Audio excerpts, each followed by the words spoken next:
Halo, selamat datang di Gambler Story. Di sini kita bakal kupas cerita-cerita seru, misteri, dan kisah yang bikin penasaran. Jangan lupa subscribe, like, dan komen ya, biar kalian gak ketinggalan cerita terbaru. Selamat menikmati. Hook cerita. Aku tidak kehilangan suamiku karena orang ketiga. Aku kehilangan diriku sendiri karena terlalu lama memaafkan. Sebuah rumah tangga yang terlihat utuh, runtuh bukan oleh teriakan, melainkan oleh diam. Saat kesetiaan dilanggar tanpa suara, karma bekerja perlahan, menagih satu persatu, kepercayaan, harga diri, dan rasa pulang. Ini bukan kisah balas dendam. Ini kisah tentang pengkhianatan, kesadaran, dan keberanian memilih diri sendiri. Aku selalu percaya rumah adalah tempat paling aman. Tempat di mana suara langkah suami di sore hari menjadi penanda bahwa dunia masih baik-baik saja. Dinding-dinding ini menyimpan doa-doa yang kupanjatkan dalam diam. Juga tawa yang kupaksa tetap hidup meski lelah menggantung di bahu sejak pagi. Aku menikah dengan keyakinan sederhana. Cinta bukan sekadar perasaan yang datang dan pergi, melainkan keputusan untuk tinggal dan menjaga. Aku menjaga banyak hal, jadwal anak, keuangan rumah, bahkan suasana hati suamiku. Aku belajar membaca raut wajahnya, menebak lelahnya, dan menyiapkan ruang aman agar ia bisa pulang tanpa beban. Aku menutup mata pada keterlambatan kecil, pada ponsel yang selalu digenggam, pada pesan singkat yang ia hapus cepat-cepat. Aku menyebutnya kepercayaan, padahal mungkin itu ketakutanku sendiri. Malam-malam kami berubah sunyi. Percakapan tak lagi panjang, hanya laporan harian yang kering. Ranjang terasa luas, dan aku sering terbangun hanya untuk memastikan ia masih di sampingku. Aku berdoa lebih lama dari biasanya, berharap Tuhan menjahitkan kembali jarak yang tak terlihat tapi terasa menyesakan. Aku meyakinkan diri bahwa semua rumah tangga melewati fase ini, fase lelah, fase diam. Di dapur, aku menyiapkan sarapan dengan senyum yang kupelajari sejak lama. Di ruang tamu, aku merapikan mainan anak, menyapu jejak hari kemarin seolah kerapian bisa menyelamatkan sesuatu yang retak. Aku ingin menjadi istri yang cukup sabar, cukup kuat, cukup mengerti. Aku memaafkan sebelum diminta, berharap pengorbanan akan berbuah ketenangan. Namun ada bisik halus di dadaku yang tak bisa kupadamkan. Naluri perempuan jarang salah. Ada rasa kehilangan yang datang bahkan sebelum kehilangan itu nyata. Aku berdiri di depan cermin, menatap wajahku sendiri dan bertanya dengan suara nyaris tak terdengar. Kurang apa aku? Pertanyaan itu melukai lebih dalam dari jawaban apapun. Aku masih mencintainya. Atau mungkin aku mencintai versi dirinya yang dulu, yang pulang dengan cerita dan memeluk tanpa jarak. Aku tidak tahu bahwa di balik usahaku menjaga rumah ini tetap utuh, ada pengkhianatan yang tumbuh pelan, rapi dan berani bersembunyi di antara diam yang kupelihara sendiri. Aku tidak pernah bangun pagi dengan niat untuk mengkhianati. Jika ada niat, mungkin aku akan berhenti sejak awal. Tapi yang ada hanyalah perasaan tak terlihat. Perasaan kecil yang tumbuh setiap kali pulang ke rumah dengan kepala penuh dan hati kosong. Aku menjalani peran dengan baik di mata orang lain. Suami yang bekerja, ayah yang hadir. Namun, di dalam diriku, ada ruang hampa yang tak pernah sempat kubicarakan. Di rumah, percakapan kami berubah menjadi daftar kewajiban. Aku bicara, tapi terasa seperti berbicara pada rutinitas. Aku tahu istriku lelah, dan karena itu aku memilih diam. Aku menyimpan banyak hal. Mengira diam adalah kedewasaan. Padahal, diam justru menjadi jarak. Perhatian itu datang tanpa rencana. Sebuah obrolan ringan, keluhan kecil yang ditanggapi, tawa yang tidak dituntut. Tidak ada sentuhan, tidak ada janji, hanya rasa diakui. Aku berkata pada diriku sendiri, ini tidak berbahaya. Aku masih pulang ke rumah. Aku masih mencintai istriku. Aku hanya butuh teman bicara. Pesan pertama kubalas dengan ragu. Pesan berikutnya dengan lebih cepat. Aku mulai menunggu notifikasi. Aku mulai menyembunyikan layar. Setiap langkah kecil terasa sepele, tapi langkah-langkah sepele itu membawaku jauh dari kejujuran. Aku mengotak-atik logika agar semua terlihat wajar. Aku bilang, selama tidak ada yang tahu, tidak ada yang terluka. Rasa bersalah datang seperti bayangan. Selalu ada, tapi jarang kuhadapi. Aku menenggelamkannya dengan kesibukan, dengan janji pada diri sendiri bahwa aku akan berhenti besok. Besok selalu terasa aman, karena belum terjadi. Aku tidak sadar bahwa menunda berhenti adalah bentuk persetujuan. Aku melihat wajah istriku dan tahu aku salah. Tapi justru disitulah aku menjadi pengecut. Aku takut kejujuran akan meruntuhkan rumah yang sudah susah payah kami bangun. Aku lupa satu hal sederhana. Rumah tidak runtuh karena kejujuran. Ia runtuh karena kebohongan yang dibiarkan tumbuh. Saat itu aku masih merasa memegang kendali. Aku tidak tahu bahwa celah kecil bernama perhatian ini sedang menyiapkan harga yang jauh lebih mahal. Kehilangan kepercayaan dan diriku sendiri. Perubahan itu tidak pernah datang dengan suara keras. Ia tidak mengetuk pintu, tidak memberi peringatan. Ia hadir perlahan, menyusup di antara kebiasaan yang kuanggap biasa. Pulangnya semakin larut, senyumnya semakin singkat, dan tatapannya tak lagi menetap. Awalnya aku menyangkal. Aku berkata pada diriku sendiri bahwa semua orang bisa lelah, bahwa tanggung jawab bisa membuat seseorang menjauh tanpa sadar. Aku ingin percaya itu. Aku perlu percaya itu. Karena jika tidak, maka ada sesuatu yang harus kuhadapi. Dan aku belum siap kehilangan rumah yang kubangun dengan separuh hidupku. Aku mulai peka pada hal-hal kecil. Ponsel yang tak lagi ia tinggalkan sembarangan. Nada suaranya yang berubah saat menerima panggilan. Tawa yang terdengar asing di telingaku. Aku tidak menggeledah, tidak menuduh. Aku hanya mengamati. Dan pengamatan itu melelahkan. Ada malam-malam ketika aku duduk di ruang tamu setelah semua lampu dimatikan. Aku menunggu tanpa tujuan, hanya ingin mendengar langkah kaki yang kukenal. Ketika ia pulang, aku berpura-pura tidur. Aku takut jika aku membuka mata, aku akan melihat kebenaran yang tak sanggup kuterima. Aku mencoba berbicara, menanyakan harinya, perasaannya. Jawabannya pendek, sering diakhiri dengan helaan napas. Aku mengalah lagi. Aku selalu mengalah. Aku berpikir, mungkin jika aku menjadi lebih sabar, lebih tenang, lebih mengerti, ia akan kembali.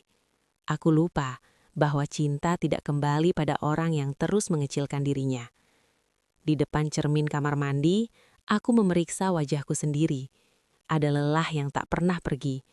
Aku bertanya pelan, hampir seperti doa. Apakah aku masih cukup?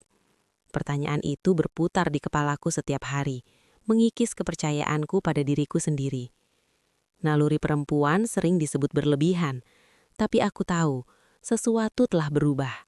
Aku merasakannya di dadaku, di cara hatiku bergetar tanpa sebab. Aku belum punya bukti, hanya rasa. Dan rasa itu ternyata lebih jujur daripada fakta. Kebohongan tidak pernah datang sendirian. Ia selalu membawa saudara-saudaranya. Alasan, penundaan, dan rasa takut. Pada titik ini, aku sudah terlalu sering berbohong hingga lupa bagaimana rasanya berkata jujur tanpa gemetar. Aku tidak lagi mengarang satu alasan. Aku membangun sistem. Aku menghafal jadwal palsu seolah itu rutinitas baru. Aku menyusun kalimat sebelum ditanya, menyiapkan nada lelah agar terlihat meyakinkan. Setiap kali istriku menatapku dengan mata penuh perhatian, ada tusukan kecil di dada.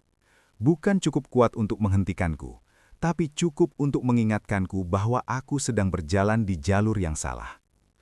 Aku menyebut semua ini perlindungan. Aku bilang pada diriku sendiri bahwa kejujuran akan melukai, bahwa kebohongan adalah cara menjaga rumah tetap berdiri.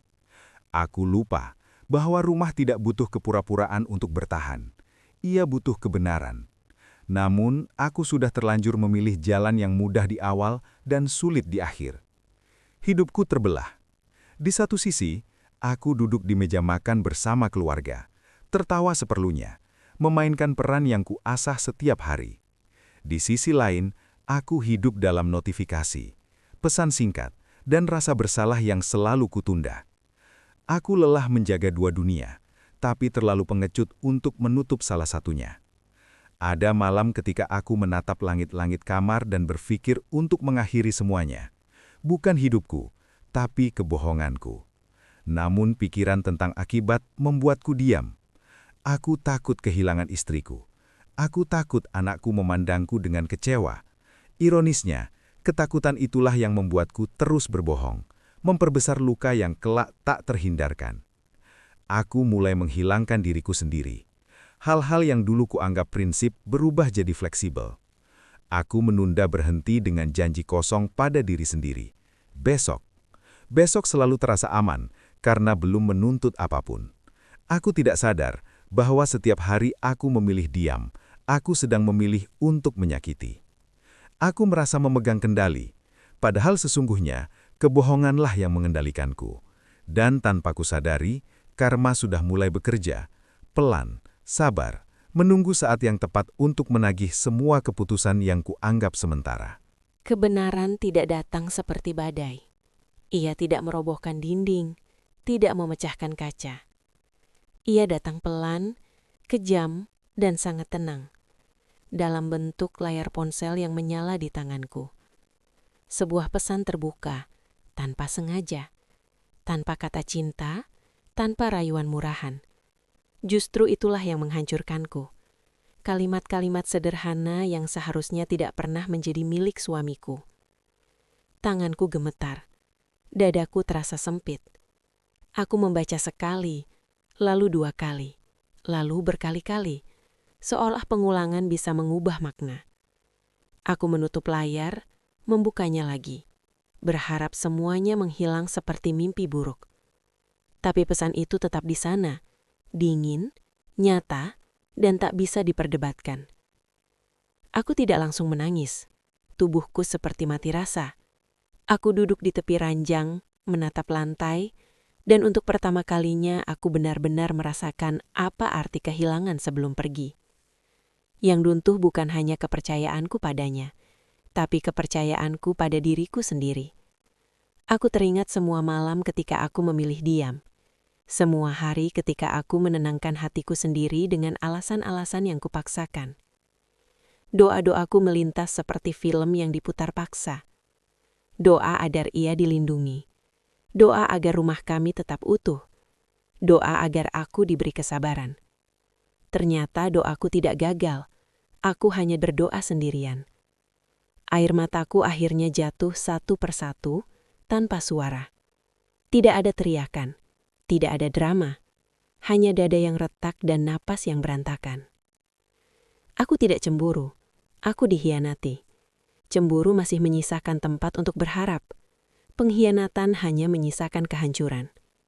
Yang paling menyakitkan bukan keberadaan orang lain, melainkan kesadaran bahwa selama ini aku berjuang sendirian mempertahankan sesuatu yang sudah dilepaskan diam-diam oleh pasanganku.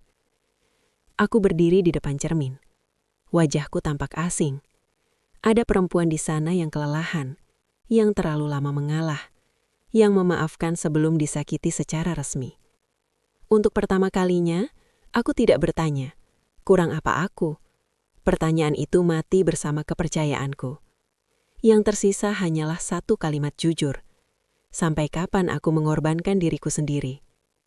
Di luar kamar, rumah masih berdiri. Anak kami masih tidur dengan napas teratur.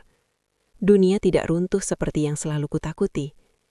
Tapi di dalam diriku, sesuatu benar-benar mati. Dan dari kematian itu tumbuh sesuatu yang baru. Keberanian untuk berhenti menyangkal dan kesiapan menghadapi kebenaran, betapapun menyakitkannya. Keputusan besar tidak selalu datang dengan tangis atau teriakan. Keputusanku lahir dalam keheningan, di pagi yang biasa, ketika matahari masuk pelan melalui celah tirai. Tidak ada tanda khusus dari langit, tidak ada suara yang membimbing. Hanya hatiku yang akhirnya berhenti berdebat dengan dirinya sendiri. Aku duduk sendirian di ruang tamu, secangkir teh yang tak tersentuh di depanku. Aku menimbang semua kemungkinan, bertahan dengan syarat, pergi dengan risiko. Aku tidak lagi mencari pilihan yang membuat semua orang bahagia. Aku mencari pilihan yang membuatku tetap utuh. Aku menatap suamiku tanpa amarah. Amarah telah lelah. Yang tersisa hanyalah kejernihan yang dingin dan jujur. Aku berkata bahwa cinta tidak bisa hidup tanpa kepercayaan, bahwa permintaan maaf tidak otomatis memulihkan rasa aman, bahwa aku tidak ingin menjadi penjaga kesetiaan orang lain sepanjang hidupku. Aku menetapkan batas, bukan sebagai hukuman, melainkan sebagai perlindungan. Jika kami bersama, maka harus ada kejujuran penuh, tanggung jawab nyata, dan waktu yang tidak bisa ditawar. Jika tidak, aku memilih berjalan sendiri dengan kepala tegak. Tidak ada ancaman dalam kata-kataku, tidak ada ultimatum emosional, hanya kebenaran yang akhirnya kuucapkan tanpa takut ditinggalkan. Anakku tetap menjadi pertimbanganku, tapi bukan lagi sebagai alasan untuk mengorbankan diri. Aku ingin ia tumbuh melihat ibunya berani memilih yang benar, bukan yang nyaman. Aku ingin ia belajar bahwa mencintai orang lain tidak berarti menghapus diri sendiri. Ada rasa kehilangan dalam keputusan ini, apapun bentuk akhirnya. Aku merasakannya seperti nyeri lama yang akhirnya diakui. Tapi di balik nyeri itu, ada kelegaan. Aku tidak lagi terjebak menunggu perubahan yang tidak bisa kupastikan. Aku mengambil kembali kendali atas hidupku. Tidak ada sorak-sorai, tidak ada yang bertepuk tangan. Keputusan ini terlalu sunyi untuk dirayakan. Tapi untuk pertama kalinya sejak lama, aku bisa bernafas tanpa rasa takut.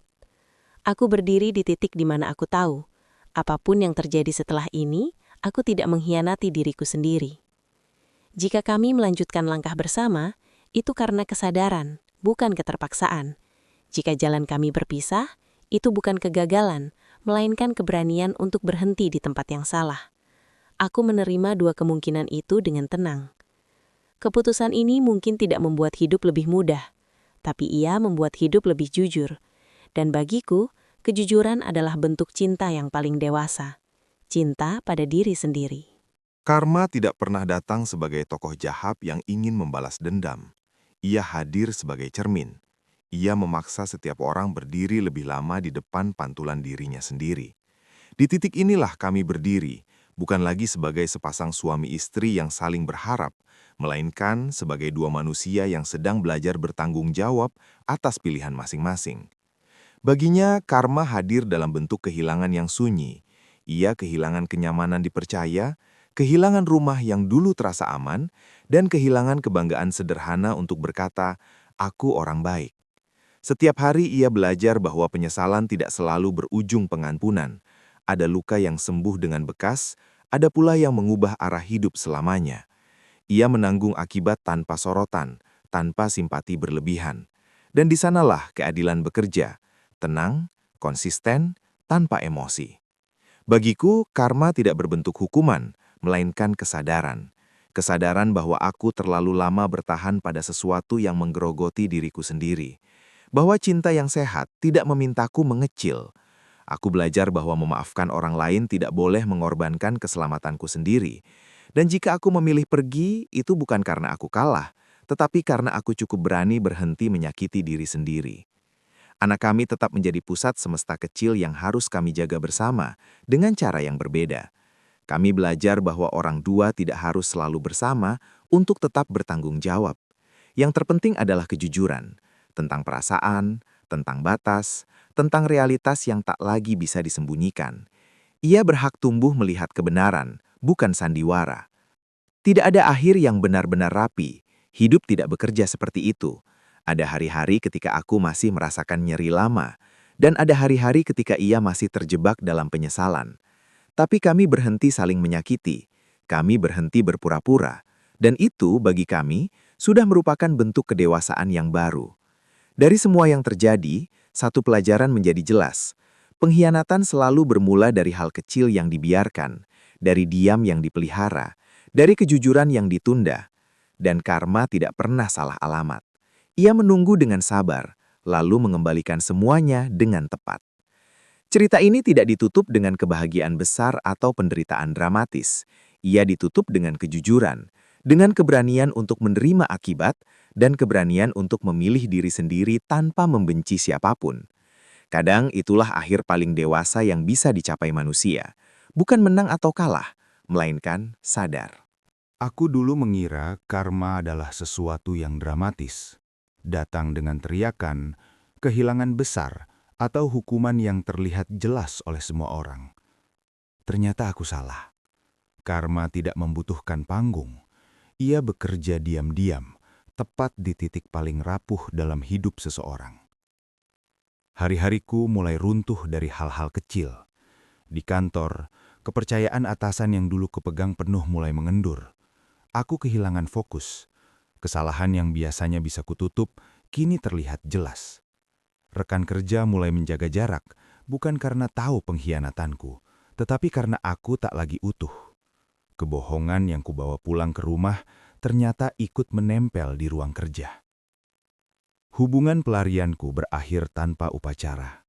Tidak ada penjelasan panjang, tidak ada janji tinggal. Ia pergi seperti datangnya, ringan, cepat, dan tanpa tanggung jawab. Aku ingin marah, tapi pada siapa? Aku menyadari ironi pahit. Aku kehilangan istriku karena menginginkan perhatian, lalu kehilangan perhatian itu tanpa arti.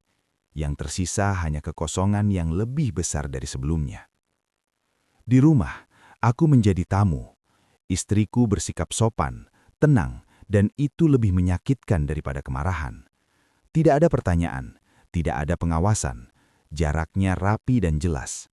Aku merindukan dicurigai, karena kecurigaan berarti masih ada kepedulian. Kini aku hanya dihadapkan pada batas yang ia tarik dengan elegan.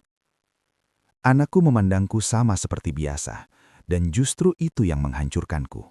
Ia tidak tahu apa-apa, tapi senyumnya menjadi pengingat bahwa aku hampir merusak masa kecilnya demi ego yang tak pernah kenyang. Setiap kali ia memelukku, ada rasa bersalah yang tak bisa kutepis. Aku tidak pantas menerima kehangatan itu, tapi aku juga tidak bisa menolaknya. Malam-malamku kembali sunyi, tapi kali ini tanpa pelarian. Tidak ada pesan masuk, tidak ada tempat untuk bersembunyi. Aku duduk dengan diriku sendiri dan akhirnya mendengar suara yang selama ini kuhindari. Penyesalan. Bukan penyesalan karena ketahuan, melainkan penyesalan karena memilih menjadi orang yang tidak jujur. Aku mulai memahami bahwa karma bukan sekedar kehilangan orang lain. Karma adalah kehilangan dirimu sendiri, kepercayaan pada kata-katamu, kebanggaan pada pilihanmu, dan keyakinan bahwa kamu orang baik. Semua itu runtuh satu persatu. Aku ingin memperbaiki. Tapi untuk pertama kalinya, aku mengerti bahwa niat tidak otomatis menghapus akibat. Ada harga yang harus dibayar, dan sebagian harga itu adalah menerima bahwa aku mungkin tidak akan pernah kembali ke posisi semula. Karma tidak kejam, ia adil. Ia hanya mengembalikan apa yang pernah kita tanam, dengan kesabaran yang tak pernah salah alamat. Setelah kebenaran terbuka, waktu tidak lagi berjalan seperti biasa. Hari-hariku dipenuhi jeda. Jeda sebelum berbicara, jeda sebelum menangis, jeda sebelum memutuskan apapun. Aku hidup di antara dua tarikan nafas, bertahan atau pergi. Tidak ada pilihan yang terasa benar. Yang ada hanya pilihan yang paling sedikit melukai. Anakku menjadi pusat segala pertimbanganku. Setiap kali ia tertawa, hatiku runtuh lagi. Aku membayangkan hidupnya jika aku pergi, membayangkan hidupnya jika aku bertahan. Aku takut ia tumbuh di rumah yang penuh luka, tapi aku juga takut ia tumbuh melihat ibunya mengorbankan diri sendiri atas nama keluarga. Aku memandang suamiku dengan mata yang berbeda. Ia masih orang yang sama, tapi tidak lagi aman. Setiap kata yang keluar dari mulutnya harus melewati saringan ketidakpercayaan. Aku lelah mencurigai, tapi lebih lelah lagi jika harus berpura-pura baik-baik saja. Ada suara kecil di dalam diriku yang selama ini selalu kutekan, harga diri. Suara itu berkata bahwa cinta tidak seharusnya membuat seseorang merasa kecil, bahwa kesetiaan bukan permintaan berlebihan, bahwa memaafkan bukan kewajiban, melainkan pilihan yang harus lahir dari kejujuran, bukan ketakutan. Aku mengingat diriku sebelum menikah, perempuan yang punya mimpi, batas, dan keberanian berkata tidak. Aku bertanya kemana semua itu pergi. Jawabannya pahit. Aku menukarnya dengan harapan agar dicintai. Malam-malamku kini diisi percakapan dengan diri sendiri. Aku belajar satu hal penting. Bertahan bukan selalu berarti kuat, dan pergi bukan selalu berarti menyerah. Keduanya membutuhkan keberanian yang berbeda. Aku belum mengambil keputusan hari itu, tapi aku mengambil satu langkah penting. Aku berhenti menyalahkan diriku sendiri. Pengkhianatan bukan cermin kekuranganku, melainkan pilihan orang lain. Kesadaran itu membuat dadaku sedikit lebih ringan. Untuk pertama kalinya sejak lama, aku tidak memikirkan bagaimana menyelamatkan pernikahan. Aku memikirkan bagaimana menyelamatkan diriku, dan itu bukan dosa.